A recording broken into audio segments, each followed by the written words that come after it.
Hujan kartu, Bojan Hodak emosional melihat keputusan wasit di laga Bali United kontra Persib Bandung. Laga sengit antara Persib Bandung kontra Bali United dalam lanjutan Liga 1 baru saja selesai. Pertandingan yang berlangsung di Stadion Iwayan Dipta ini cukup menegangkan.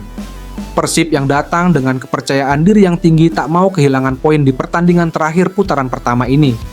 Namun, Bali United yang bermain cukup keras sangat menyulitkan pasukan Bojan Hodak. Bahkan, wasit di laga menegangkan ini banyak mengeluarkan kartu kuning. Di laga ini juga, keputusan-keputusan wasit cukup menjadi sorotan. Tak heran jika para pemain Persib sering melakukan protes keras. Tak hanya para pemain saja yang terpancing emosinya. Pelatih Persib Bandung Bojan Hodak juga sangat emosional melihat keputusan-keputusan yang dilakukan wasit tersebut. Kerasnya pertandingan membuat salah satu pemain Bali United mendapatkan kartu merah usai melanggar Beckham Putra dengan sangat keras. Meski keputusan wasit cukup merugikan pasukan Bojan Hodak, namun perjuangan para pemain Maung Bandung patut diapresiasi. Apalagi laga ini dimainkan di markas Bali United yang selalu menyulitkan bagi Maung Bandung.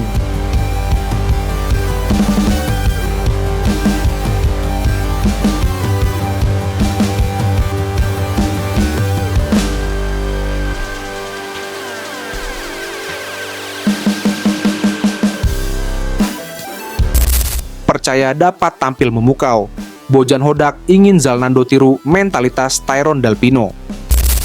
Sebagaimana yang diketahui, Persib Bandung telah memulangkan Zalnando setelah menjalani masa peminjaman dari PSIS Semarang. Zalnando diboyong kembali untuk mengisi pos bek kiri setelah Maung Bandung hanya punya Edo Febriansah di posisi tersebut. Meski kini sudah mulai berlatih, Zalnando tak bisa tampil saat menghadapi Bali United yang baru saja digelar. Hal ini lantaran Zalnando masih tercatat sebagai pemain PSIS Semarang dan baru bisa merumput di putaran kedua. Pelatih Persib Bojan Hodak pun memberikan alasan kenapa memulangkan Zalnando ke Kota Kembang. Ia mengatakan, Zalnando dibutuhkan karena Persib saat ini kehilangan Rezaldi Hehanusa setelah mengalami cedera yang memerlukan pemulihan dengan jangka waktu yang panjang. Seperti yang Anda tahu, Rezaldi mengalami cedera yang panjang, jadi dia akan membutuhkan beberapa bulan untuk pulih. Dan dalam kasus ini, kami hanya memiliki satu pemain di posisi bek kiri, yaitu Edo Febriansah. Dengan kehadiran Zalnando, ini pasti akan sangat membantu, kata Bojan Hodak. Setelah memulangkan Zalnando, Bojan menaruh harapan supaya pemain kelahiran Cimahi itu bisa menunjukkan performa yang solid bersama Persib. Bojan bahkan menginginkan supaya Zalnando bisa meniru konsistensi yang ditunjukkan top skor sementara Persib saat ini, yakni Tyrone Delpino. Dalam pandangan Bojan, Zalnando maupun Tyrone merupakan contoh pemain yang kemudian bisa bangkit usai menderita cedera. Tapi Tyrone lebih dulu bisa menunjukkan kualitasnya setelah musim lalu dipinjamkan ke klub Thailand. Zalnando dan Tyrone adalah contoh yang baik ketika pemain mengalami cedera jangka panjang. Keduanya pergi waktu itu dengan status pinjaman. Tahun lalu Tyrone pergi ke Thailand dan Zalnando pergi ke Semarang. Jadi mereka berhenti bermain di sana. Sekarang mereka kembali ke sini lagi. Dan Anda lihat bahwa Tyrone memiliki musim yang fantastis di Thailand. Saya harap Zalnando juga akan memiliki musim yang baik bersama kami, ungkap Bojan Hodak. Tiba-tiba langsung menghilang, Bojan Hodak ungkap alasan tak bawa Melson saat Persib jumpa Bali United. Sebagaimana yang diketahui, awalnya nama Melson 5 diproyeksikan di bawah Bojan Hodak saat Persib bertandang ke markas Bali United yang baru saja digelar. Namun, secara tiba-tiba Melson sudah tidak ada lagi di skuad Pangeran Biru. Hal ini lantaran pelatih Persib Bandung Bojan Hodak mengubah keputusannya jelang pertandingan melawan Bali United. Bojan memutuskan untuk tidak memboyong penyerang asal Tanjung Verde tersebut, yang belakangan ini dipastikan akan meninggalkan klub di putaran kedua. Bojan mengkonfirmasi mengenai nasib Melson 5 bersama Persib. Ia ternyata memutuskan untuk tidak memboyongnya lantaran sudah tidak dibutuhkan lagi bagi klub asal Bandung tersebut. 5 tidak hadir karena saya berpikir dia telah memainkan pertandingan terakhirnya untuk Persib, tegas Bojan Hodak. Bojan memang tidak memberikan penjelasan lebih detail soal Melson 5. Tapi diketahui, Persib sudah mengkonfirmasi akan melepas Melson 5 di putaran kedua. Tak terima ayahnya dipecat PSSI, anak Shin Tae-yong beri komentar di luar dugaan begini. Bukan publik tanah air saja yang kesal atas pemecatan Shin Tae-yong. Namun, Shin Jae-won yang merupakan putra dari Shin Tae-yong merasa murka setelah sang ayah mendadak dipecat dari kursi pelatih timnas Indonesia. Usai pengumuman pemecatan Shin Tae-yong, Shin Jae-won menilai keputusan tersebut tak adil, mengingat ayahnya sudah memberikan yang terbaik bagi timnas Indonesia. Terlebih, Shin Tae-yong telah mengalami banyak masa-masa sulit selama menangani timnas Indonesia. Shin Tae-yong pertama kali dipercaya sebagai pelatih timnas Indonesia pada 2019 silam saat lanjutan kualifikasi Piala Dunia 2022.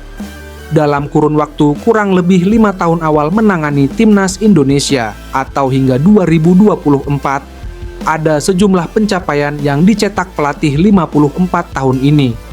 Meski demikian, Shin Jae-won paham konsekuensi dari seorang pelatih seperti Shin Tae-yong, yakni dapat mengalami pemecatan kapan saja. Ayah telah menaikkan ranking FIFA Timnas Indonesia sebanyak 50 peringkat dalam 5 tahun, dan kini berada di babak ketiga kualifikasi Piala Dunia 2026 zona Asia. Anda mengalami banyak kesulitan sejauh ini. Kami paham ayah telah melakukan yang terbaik untuk Indonesia. Dia telah memberikan segalanya untuk membawa Indonesia ke tahap ini. Saya bisa bicara banyak soal perlakuan PSSI ke ayah saya selama 5 tahun, tetapi saya memilih diam. Mari kita lihat bagaimana kalian melangkah lebih jauh tanpa dia. Dia telah memberikan segalanya untuk menempatkan Indonesia di tahap ini, ungkap Shin Jae-won menanggapi keputusan tersebut. Semakin gak jelas, Louis van Gaal akhirnya buka suara usai dikaitkan dengan timnas Indonesia. Begini pengakuannya. Ya, PSSI telah memastikan terjadi perubahan dalam struktur timnas Indonesia. Shin Tae-yong tidak lagi menjabat sebagai pelatih kepala. Pada kesempatan itu, Erick Thohir juga memastikan bahwa Indonesia sudah punya pelatih baru. Erick Thohir menyebut jika sang pelatih baru akan diumumkan pada 12 Januari 2025, tanpa menyebut siapa sang pelatih. Bukan hanya itu, muncul pula kabar jika Louis van Gaal bakal menempati posisi direktur teknik. Ya, Louis van Gaal punya reputasi yang bagus sebagai pelatih. Dia pernah meraih sukses bersama Ajax Amsterdam hingga Barcelona. Louis van Gaal juga pernah melatih timnas Belanda dan Manchester United. Kabar Louis van Gaal bakal merapat ke timnas Indonesia sebagai direktur teknik dibantah oleh Ruud Gullit. Dia mengaku sudah bertemu langsung dengan Kluivert dan menanyakan tentang hal tersebut. Saya sudah mengucapkan selamat dan juga menanyakan apakah Van Gaal akan menjadi direktur teknis. Kami baru saja memeriksanya. Singkatnya, dia bilang tidak, ucap Ruud Gullit. Louis van Gaal kini sudah berusia 73 tahun, tidak lagi muda. Ketika melatih Belanda pada 2022 lalu, dia beberapa kali terkendala kesehatan. Saat ini, Louis van Gaal tercatat sebagai penasehat untuk tim Ajax Amsterdam. Saya bisa membayangkannya. Sebagai direktur teknik, Anda harus bepergian, Anda harus mencari kemana-mana. Louis van Gaal tidak menginginkan hal itu. Louis van Gaal telah menunjukkan banyak hal dalam karirnya. Dia sekarang harus menikmati hidup dan keluarganya. Dia masih bisa melakukannya dengan sangat baik sesuatu untuk Ajax sebagai penasihat. Selebihnya, dia harus menikmati hidup. Jelas Ruud Gullit.